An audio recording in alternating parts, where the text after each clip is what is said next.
नमस्कार साथियों, स्वागत है आप सभी का वैल्यू व्यू आईएएस एकेडमी के इस यूट्यूब प्लेटफॉर्म पे। उम्मीद करता हूँ आप सभी अच्छे होंगे। दोस्तों, आज का सेशन जो है एक करंट अफेयर से संबंधित है और यह मुद्दा कुछ दिनों से चर्चा में है। और जो मुद्दे चर्चे में रहते हैं कंटिन्यू, उससे एग्जाम में प्रश्न बनने के चांसेस ज्यादा होते हैं। तो आज हम लोग एक महत्वपूर्ण टॉपिक पर डिस्कस करेंगे। एक स्टेटमेंट है जो जापान में जो वहाँ के जो पीएम है, उनके एक सलाहकार हैं, उनके द्वारा यह स्टेटमेंट बोला गया कि नो बेबी नो जापान।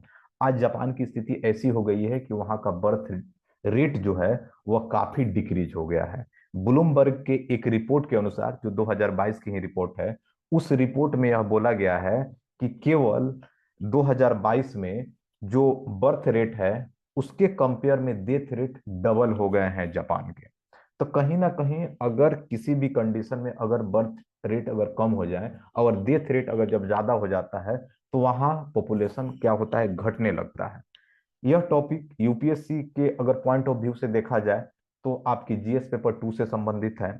और वन डे एग्जाम में भी इस टाइप के जो वन लाइनर जो क्वेश्चन जो पूछते हैं, उससे भी इस प्रकार के क्वेश्चन पूछे गए हैं, जो इस सेशन के एंड में हम लोग थोड़ी सी उस पर भी डिस्कस करने का प्रयास करेंगे।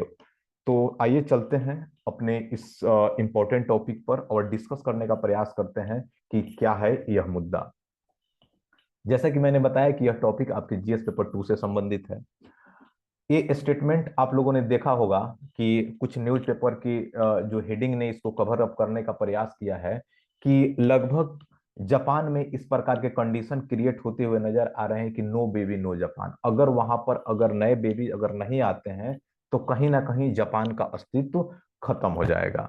वहां की जो पीएम अभी है, किस्किंदा उनका नाम है, और उनके एडवाइजर ने स्पष्ट लफ्जों में ये कहा कि अगर देश को अगर व्यवस्थित रूप से अगर आगे लेकर के चलना है, तो यहाँ पर जन्म दर में वृद्धि करना होगा। अगर जन्म दर में अगर वृद्धि नहीं होता है, तो यकीन मानिए आज का जापान जापान नहीं रह जाएगा।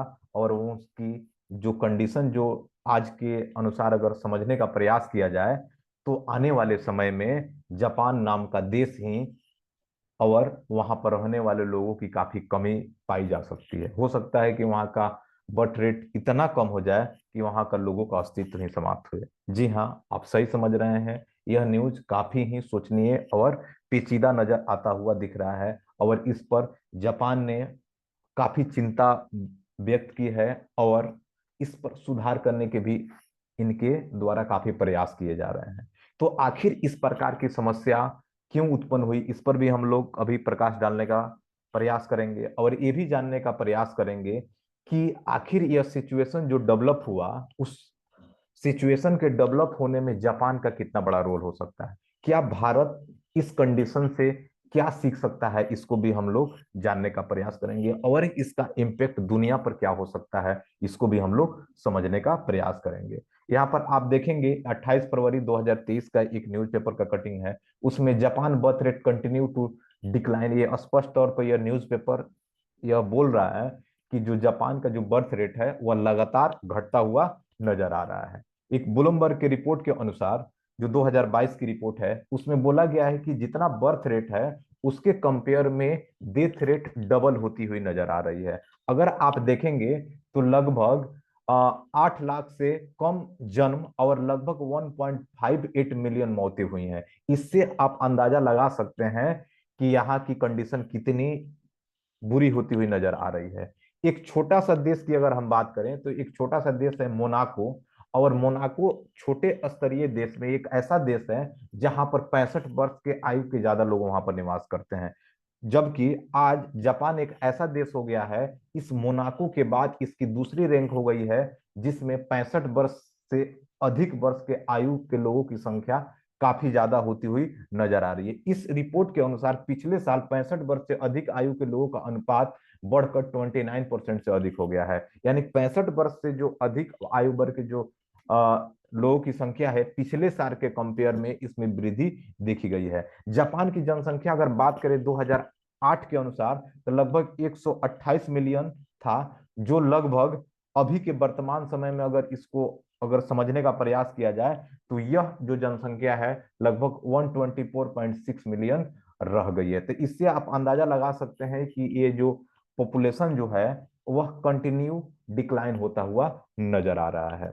घटती हुई जनसंख्या की वजह से जापान में भारी नुकसान का सामना करना पड़ेगा और देश की आर्थिक ताकत बर्बाद हो जाएगी, सामाजिक सुरक्षा प्रणाली ध्वस्त हो जाएगी और आत्मरक्षा बलों के लिए पर्याप्त भर्तियां नहीं होगी। कहने का मतलब यह है कि जिस देश की पॉपुलेशन अगर कंटिन्यू रूप से डिक्लाइन होती है तो वहां की अर्थव्यवस्था पर भी उसका काफी असर पड़ता है। जितने नंबर ऑफ पीपल होते हैं वो सारे लोग अपनी भूमिका जीडीपी में निभाते हैं, और किसी देश की जीडीपी अगर इंक्रीज होती है तो वहां का देश डेवलप करता है, और जब देश डेवलप करता है तो उसकी दुनिया स्तर में उस देश को जाना जाता है। कहने का मतलब यह है कि आप किसी भी न्यूज़पेपर को आप पिछले कुछ दिनों को अगर कवर करने का अगर आप प्रयास कर रहे होंगे तो आपको इस प्रकार के कंडीशन दिखता हुआ नजर आ रहा होगा। क्या है कहा इसके रीजन, आप अगर मैं कहूं यहाँ पे, अब यहाँ चूंकि कुछ डेटा यहाँ पर मैं शेयर करने का प्रयास करूंगा। एक आपको ग्राफ दिखता हुआ नजर आ रहा होगा, जो यहाँ पर जो रेड लाइन जो राइट साइड में दिख रहा होगा वह फीमेल्स के हैं, और जो ब्लू लाइन है वह डिफाइन कर रही है वहां के मेल की। तो मुद्दा यह है कि जैसे जैसे आप टाइम के अकॉर्डिंग इंक्रीज करते जा रहे हैं ऊपर, जैसे मैं अगर नीचे कहूं कि 1960 65 70 80, और अप डायरेक्शन में आप 2020 के पास आप जा रहे हैं, तो आप देखेंगे कि यहाँ पर जो मेल और फीमेल की आबादी घटती हुई नजर आ रही है। तो कहीं ना कहीं इसका असर आज के समय में जापान स्तरीय देशों पर दिखता हुआ नजर आ रहा है।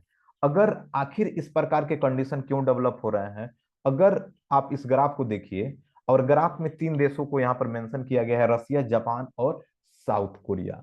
आप देखेंगे लगभग 1960 के दशक में ये तीन का मतलब ग्राफ आप देखेंगे तो नीचे वाला है साउथ कोरिया, लगभग आप देखिएगा बिलो 50 मिलियन के आसपास है। जापान का कहानी देखिएगा, बिलो 100 मिलियन है, और 100 से ऊपर 120 या 125 मान सकते हैं लगभग रसिया का, जो 1960 के दशक में इन लोगों की एक पॉपुलेशन हुआ करता था। लेकिन ये धीरे धीरे आप देखेंगे कि जापान की अभी हम लोग बात कर रहे हैं, तो ब्लू वाली लाइन आप देखिएगा कि जैसे आगे बढ़ने के साथ साथ 1990 के आसपास यह पीक पर चली जाती है, 2000 के पास बढ़ती जाती है। लेकिन 2010 के बाद जहां मैं कर्सर घुमा रहा हूं आप देखेंगे कि यह लाइन थोड़ा सा डिक्लाइन होने का प्रयास कर रहा है, कि एक स्तर पर जब वहां की पॉपुलेशन रेट जब इंक्रीज कर रहा था, तो आने वाले समय में अगर 2010-12 के बाद अगर देखा जाए तो उनका भी पॉपुलेशन रेट घटता हुआ नजर आ रहा है। आप वहां रसिया का भी आप देख सकते हैं कि जिस कंडीशन से लगभग 1990 और लगभग 2000 के बीच में वहां के पॉपुलेशन बढ़ते हुए नजर आ रहे हैं, वो कंडीशन वहां पर भी कुछ डिक्लाइन होते हुए चीजें देखी जा रही है। लेकिन आप यहाँ पर देखेंगे साउथ कोरिया में ये चीजें कंटिन्यू इंक्रीज होता हुआ नजर आ रहा है। तो उम्मीद करते हैं कि आपको इस कुछ डेटा जो है आप इसको समझ पा रहे होंगे। अब मुद्दा यह है कि आखिर इस प्रकार की समस्याएं क्यों उत्पन्न हो रही है, इसके क्या कारण है। तो इसको निकालने का एक तरीका होता है कि कैसे हम आइडेंटिफाई करें कि किसी देश की पॉपुलेशन रेट कांस्टेंट रहेगी या इंक्रीज करेगी या डिक्रीज करेगी। देखिए, अब इसका एक फॉर्मूला होता है, जैसे इसको बोलते हैं टोटल फर्टिलिटी रेट। अब कैसे फर्टिलिटी रेट कैसे निकालें, प्रजनन दर, तो इसको समझने के लिए एक आसान तरीका है कि अगर 1000 हमने महिलाओं की संख्या मान लिया, अगर 1000 महिलाओं ने लगभग कितने बच्चों को जन्म दिया। अगर मैं मान लूं कि 1000 बच्चों ने लगभग 2300 बच्चे को जन्म दिया, तो 2300 डिवाइड बाई अगर 1000 जब हम करेंगे तो लगभग आपको 2.3 आ जाएगा। उसी तरह अगर मानिए कि अगर 1000 औरत हैं और उस 1000 औरत ने लगभग 2100 बच्चे को जन्म दिया, तो 2100 डिवाइड बाई 1000 जब हम करेंगे तो हमारा निकल के आएगा 2.1।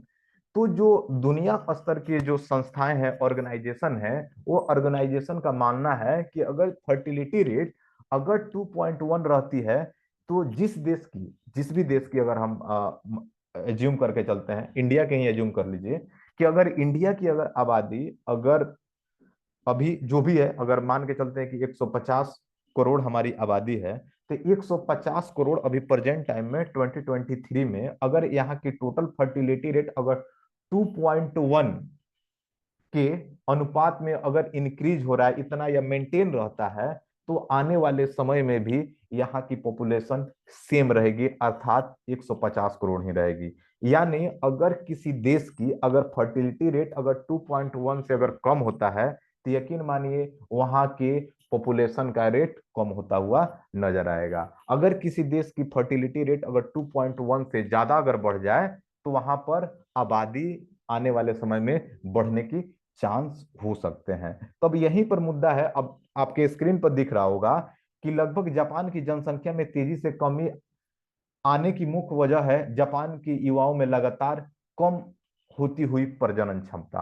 कहने का मतलब है कि वहां पर प्रजनन दर काफी कम हो गया है। क्यों हो गया है, अभी आने वाले कुछ मिनटों में हम लोग इसको समझने का प्रयास करेंगे। लगभग 1970 के दशक के मध्य में जापान की प्रजनन दर में लगातार गिरावट दर्ज की जा रही है, और 2000 के दशक के शुरुआत में महिलाओं का प्रजनन दर घटकर सिर्फ 1.3 स्तर तक पहुंच गया था। अभी मैंने जैसे आपको बताया कि अगर 2.1% अगर फर्टिलिटी रेट अगर रहता है, तब आपकी जो पॉपुलेशन रेट होगी वो कांस्टेंट होगी। लेकिन अगर 2.1 से अगर कम हो जाती है, तो आने वाले समय में आपके पॉपुलेशन क्या होंगे, घटने का प्रयास करेंगे। तो जब 1.3 आपको यहाँ पर फर्टिलिटी रेट अगर दिख रहा है, तो दैट मीन्स आप यह अनुमान लगा सकते हैं कि आने वाले समय में इस देश की आबादी कम होगी, जो कि चिंताजनक है। वहीं साल 2005 में जापान की जो टीएफआर टोटल फर्टिलिटी रेट 1.26 के नीचे स्तर पर पहुंच गया था। हालांकि सरकारी कोशिशों के बाद 2010 में इसमें मामूली सुधार हुआ और लगभग ये 1.4 के स्तर तक पहुंच गया। अब इससे कहीं ना कहीं आपको ये अंदाजा लग गया होगा कि जो किसी देश की अगर जनसंख्या अगर हमको अनुमान करना है कि आने वाले समय में वहां की जनसंख्या बढ़ेगी या वहां की जनसंख्या घटेगी, आप इजी से उसको समझ पाएंगे और निकालने का भी अगर प्रयास करेंगे तो निकाल पाएंगे। अब यहाँ पर आपके दिमाग में एक क्यूरियोसिटी डेवलप हो रही होगी कि आखिर भारत का कितना टीएफआर है अभी। तो भारत का अगर टीएफआर 2.05 है, यानी 2.1 नहीं है, यानी 0.5 कम है। तो माइक्रो लेवल पर भी ऐसे उम्मीद किए जा सकते हैं कि इसमें भी हमारी जनसंख्या कम होगी। चलिए इसको देखते हैं। ये इंडिया का है 2.05 बर्थ पर वुमेन। यहाँ पर इंडिया में देखेंगे 2.05। यूनाइटेड स्टेट की अगर बात करें तो यूनाइटेड स्टेट की 1.64 है, और चाइना की अगर बात करें तो 1.28 है। यही कारण है कि अभी के समय में चाइना के द्वारा स्टेटमेंट भी बोले जा रहे हैं कि आने वाले समय में चाइना को अपने पॉपुलेशन पर काम करना होंगे। कुछ अगर एक दो महीने पहले की अगर मैं बात करूं, तो चाइना से भी इससे संबंधित बहुत सारे आर्टिकल द हिंदू ने कवर अप भी किया। उम्मीद करते हैं कि आप लोगों ने इसको पढ़ा भी होगा। तो कुल मिलाकर के अभी दुनिया स्तर में यह एक प्रकार का चैलेंजेस डेवलप होता हुआ नजर आ रहा है। तो जो फर्टिलिटी रेट जो है वह लगभग जो 1,000, जैसे मैंने आपको बताया कि कैसे निकालते हैं, तो लगभग 1,000 जो उमैन को लेते हैं जिनकी एज जो होती है वो 15 से लेकर के 44। आप परेशान ना होइएगा, कहीं कहीं 15 से 49 भी लिखा रहता है, कहीं 15 से 44 भी लिखा रहता है। ये डेटा है, थोड़ा सा कुछ मेंशन इधर उधर वैरी करते रहते हैं, अलग अलग न्यूज़पेपर अलग अलग बुक में कुछ यह मेंशन किए रहते हैं जिनका डेटा थोड़ा सा वैरी कर सकता है। एनीवे उस पर हम लोग नहीं जाएंगे। मेरा कहने का मतलब है कि जो भी एक कुछ ऑथेंटिक जो डेटा है, उस ऑथेंटिक डेटा आपको समझ में आने चाहिए और आपको यह रिलेट करने आना चाहिए। मेरे कहने का मतलब यही है। कहने का मतलब है कि आखिर अब आप भी सोच रहे होंगे कि आखिर ये समस्या क्यों उत्पन्न हो रही है, क्यों जापान में इस प्रकार की समस्या हो रहा है, क्यों जन्म दर में कमी हो रहा है। तो देखिए, जापान एक उभरता हुआ देश है, और जापान अपने इनिशियल स्टेज से ही वह कुछ डिफरेंट करने का प्रयास करा है। और जापान में इतनी वहां पर इन्फ्लेशन रेट है, इतना ज्यादा है। अभी हम लोग बताएंगे कुछ डेटा, मेरे द्वारा बताया जाएगा आप लोगों की वो कौन कौन से डेटा है जिससे आप इंडिया और जापान के महंगाई को रिलेट कर पाए। तो लगभग वहां की इतनी ज्यादा इन्फ्लेशन है कि वहां की चाहे वह मेल हो या फीमेल हो, सबके लिए ये चाहिए होता है कि वहां पे कुछ अपना वर्क किए जाए। अब जब वर्क करेंगे तो उससे कुछ सोर्स ऑफ इनकम होंगे आपको, और जब सोर्स ऑफ इनकम होंगे तो आपकी लाइफ स्टाइल जो होगी थोड़ा सा बेटर होगी।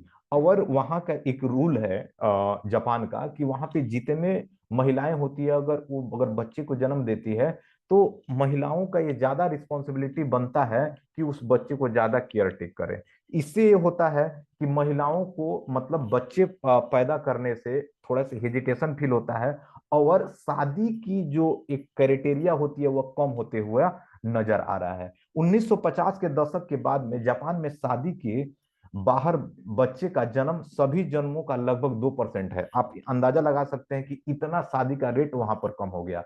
वहां की सिर्फ महिलाएं जो हैं, लगभग 25 से 34 साल की जो महिलाएं हैं, सिर्फ वह लिविंग रिलेशनशिप में रहने का प्रयास करती हैं। उनका सिर्फ और सिर्फ मतलब यही होता है कि as a friend male female वह एक दूसरे से बिस्तर ही साझा करते हैं, फिजिकल नीड को ही पूरा कर लेते हैं, लेकिन उनका इसमें इंटरेस्ट डेवलप नहीं होता है कि हम आने वाले जनरेशन को आगे लेकर के जाने के लिए हमें बच्चे को जन्म देना काफी इंपॉर्टेंट बन जाता है। साल 2020 में 25 से 29 साल की उम्र तक की 66% लड़कियों ने शादी नहीं की। अब इससे अंदाजा लगा सकते हैं, 2020 का डेटा है जिसमें 25 से 29 साल के लगभग 66% लड़कियों ने शादी करने से मना किया, वहां शादी नहीं किए। वहीं 30 से 34 साल की उम्र की 39% जो लड़कियां थी उन्होंने शादी नहीं की। अब यह जो डेटा है वह डेटा काफी हद तक ये सबको सोचने पर मजबूर करेगा कि आखिर इस प्रकार के अगर सिस्टम अगर चलते रहेंगे तो इससे आने वाले समय में मल्टीपल प्रकार के चैलेंजेस का सामना करना पड़ सकता है। यहाँ पर द गार्जियन का भी आप एक न्यूज़पेपर की कटिंग देखेंगे, आप समझ पा रहे होंगे कि किस प्रकार की इस प्रकार की कंडीशन डेवलप होते हुए नजर आ रहा होगा। अब क्यों हो रहा है, एक डेटा की अगर बात करें तो महिलाओं में अभी के समय में एम्प्लॉयमेंट रेट 2013 से और 2022 की अगर एक डेटा को कवर अप मैं करने का प्रयास करूं, जरा आप स्क्रीन पर ध्यान से देखिएगा कि 2013 में जो वहां की जो औरतें थी उनका 47.1% लोगों का वर्क में इन्वॉल्वमेंट था। वही चीजें जो बढ़कर 2022 में 53% हो जाती है। तो कहीं ना कहीं अगर अगर कोई महिला अगर वर्क में अपने आप को इन्वॉल्व करती है तो कहीं ना कहीं ये बातें हो सकता है कि उनका एक अपना पर्सनल लाइफ से थोड़ा सा हट करके कुछ अलग सोचना, अपना टाइम जॉब में देना। अगर कोई महिला अगर इस प्रकार के काम करती है तो आप इससे अंदाजा लगा सकते हैं कि उनकी पर्सनल लाइफ में किसी प्रकार की समस्याएं उत्पन्न हो सकती है।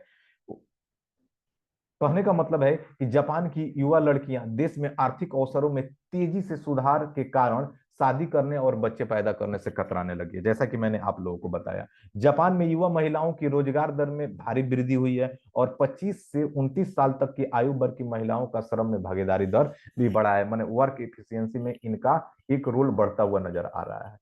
आप जैसे आप देखेंगे कि ग्रेजुएट डिग्री जो होती है जैसे इंजीनियरिंग, एमबीबीएस, इस प्रकार की डिग्री में महिलाओं का जो पार्टिसिपेशन रेट है वह काफी हद तक बढ़ते हुए देखा गया है। अब अभी के समय में अगर कोई ग्रेजुएशन डिग्री में ज्यादा इन्वॉल्व हो रहा है, मास्टर डिग्री में, पीएचडी में ज्यादा इन्वॉल्व हो रहा है, और उसके वजह से अगर मैरिज पर ध्यान नहीं दे रहा है तो कहीं ना कहीं उसकी एज तो अभी प्रॉपर खड़ी तो नहीं है, वह एज तो बढ़ती हुई नजर आ रही है। और जब बढ़ती हुई नजर आ रही है तो कहीं ना कहीं बर्थ रेट में भी कमी होती हुई नजर आएगी आने वाले समय में। इस चीज को आप लोग समझ पा रहे होंगे। यहाँ पर 2007 से 2019 तक की अगर डेटा बात करूं, एक येलो लाइन की यहाँ पर लाइन दिख रही होगी और एक ग्रीन टाइप की। तो लगभग जो ग्रीन टाइप की है वो है आपका मेल का जॉब में पार्टिसिपेशन।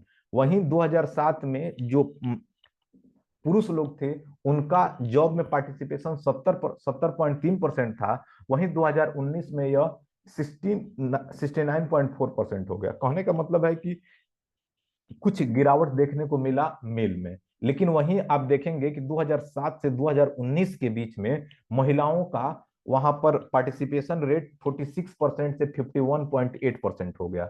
तो कहीं ना कहीं अगर महिलाएं पार्टिसिपेट कर रही हैं तो उनका इम्पैक्ट उनके पर्सनल लाइफ पर पड़ रहा है। वो डिसीजन लेने में थोड़ा सा क्या कर रही हैं कि वो थोड़ा सा हेजिटेशन फील कर रही हैं, और यही कारण है कि वहां पर जो जो लिविंग रिलेशनशिप है वहां पर काफी तेजी से ग्रो अप होता हुआ नजर आ रहा है। किसी भी देश में शुद्ध वार्षिक जनसंख्या परिवर्तन की गणना जन्मों संख्या और जो पलायन कर चुके हैं और मृत्यु और पलायन की संख्या घटाकर की जाती है। कहने का मतलब है कि अगर किसी देश की, अगर आपकी शुद्ध मतलब जो एक्चुअल पॉपुलेशन रेट अगर निकालना है तो आप कैसे निकालेंगे कि कितने बर्थ हुए, कितने डेथ हुए, कितने लोग यहाँ से माइग्रेट कर गए, इन सारे डेटाओं से आप निकालते हैं क्या चीजें कि एक्चुअल वहां की क्या है पॉपुलेशन। अब यहाँ पर देख ही रहे होंगे पार्टिसिपेशन अब महिलाओं की, बीबीसी के एक न्यूज़पेपर की कटिंग है 2022 की। तो अब एक मुद्दा और है कि वहां पर एक इन्फ्लेशन रेट, महंगाई भी काफी है। अगर भारत से अगर हम कंपेयर करें तो जापान में रहना भारत के मुकाबले 182% तक महंगा है। वहीं चीन में रहना भारत के मुकाबले 104% महंगा है। इसको कैसे समझे, कुछ डेटा के अनुसार मैं यहाँ पर आपको समझाने का प्रयास करूंगा। एक सिंपल जो आप देखते हैं कि बेसिक लंच मेन्यू ड्रिंक के साथ, अब मतलब खाना खाते हैं कुछ ड्रिंक के साथ, तो लगभग भारत में इसकी कीमत 371 रुपये पड़ती है। वहीं अगर जापान में अगर यही मेनू अगर आपको दिया जाए तो वो चीजें 951 रुपये में वो चीजें आएगी। तो आप इससे अंदाजा लगा सकते हैं कि यह इन्फ्लेशन 156% वहां पर हाइक दिख रही है। यहाँ पर अगर 1 किलो अगर टमाटर की अगर बात करूं तो 1 किलो टमाटर अगर जेन्युइन एवरेज में 45 रुपए के आसपास भारत में मिलते हैं, वहीं 394 रुपए पे करने होते हैं आपको जापान में। 1 किलो सेब की कीमत अगर भारत में अगर बात करें तो अगर 162 रुपए मिलते हैं, तो वहीं 1 किलो सेब लगभग जापान में 652 रुपीज में लगभग 303% हाइक देखी जा रही है। कहने का मतलब है कि आपको एक खाने पीने की सामग्री से आप अंदाजा कर सकते हैं। मैं यहाँ पर तीन चीजें करूंगा बात, रोटी, कपड़ा और मकान। तो आप खाने वाली चीजें की समझ लिए। अब रहने के लिए अगर 900 वर्ग फीट के फर्नेस फ्लैट की अगर मासिक किराए की अगर बात करें तो लगभग लगभग भारत में लगभग 46,976 रुपये पे करने होते हैं। जबकि आप अंदाजा लगा सकते हैं लगभग इसके कंपेयर में लगभग आप देखेंगे 193% हाइक आपको देखने को मिलेगा। कहने का मतलब है कि 1,37,000 लगभग अगर मैं कहूं, इतने आपको डेटा दिखते हुए नजर आ रहे होंगे। उसी तरह आप यहां पर देखेंगे कि जापान में कपड़े भी भारत से 18% ज्यादा महंगे में मिलते हैं। जैसे भारत में अगर एक लिवाइस की जींस अगर आप खरीदते हैं तो लगभग आपको 2594 रुपये में मिलेंगे। लेकिन वहीं अगर जापान में अगर इसको अगर देखा जाए तो जापान में यह डेटा लगभग आपके 4,000 रुपये के आसपास मिलेगी। लगभग 55% हाइक है वहां पर। अब इस टोटल अगर मैं समरी करने का प्रयास करूं तो इतने प्रकार के अगर इन्फ्लेशन हैं, इतने प्रकार के महंगाई है, तो सिर्फ वहां एक अगर मेल ही वर्क करता है तो अपने फैमिली को उस प्रकार का गुड लिविंग नहीं दे सकता है। एक प्रकार का जो जो जेन्युइन जो नीड होती है ह्यूमन की, एक व्यवस्थित लाइफ को जीने के लिए, वह इंसान नहीं दे सकता है। तो इसलिए पार्टिसिपेशन रेट जो होता है महिलाओं और पुरुष की, वह एक समान स्तर पर बढ़ता हुआ नजर आ रहा है। तो कहीं ना कहीं इसका इम्पैक्ट वहां के पॉपुलेशन रेट पर पड़ रहा है। यही कंडीशन कुछ आप देखेंगे तो लगभग अभी के समय में कुछ और देशों में भी देखने को मिल रहा है। तो दुनिया में जितने भी देश हैं वह प्रयास कर रहे हैं कि इस प्रकार की कंडीशन वहां पर डेवलप ना हो। यहां तक कि जापान ने अलग अलग स्कीम भी डेवलप की है। 2022 की दिसंबर की न्यूज कटिंग है कि जो भी एक्स्ट्रा रुपीज अगर कोई अगर बर्थ रेट पर लगभग 4800 रुपये, 48,000 रुपये की मतलब वहां पर एक्सपेंस देने की बात कहा जाता है।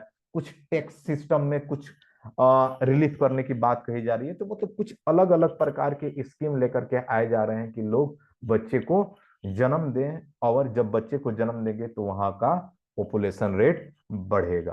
तो उम्मीद करते हैं कि आपको यह न्यूज क्लियर हो गया होगा।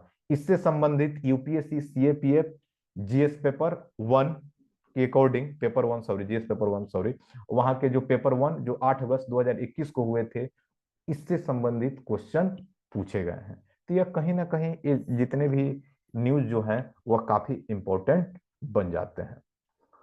तो कमेंट बॉक्स में आप लोग जरूर बताइएगा कि यह सेशन आपको कैसा लगा, और जो भी आपके किस प्रकार के वीडियो आने चाहिए, कौन से टॉपिक को कवर किया जाए, और वीडियो में किस प्रकार के सुधार किए जाने चाहिए, आप लोग अपना सजेशन जरूर दें।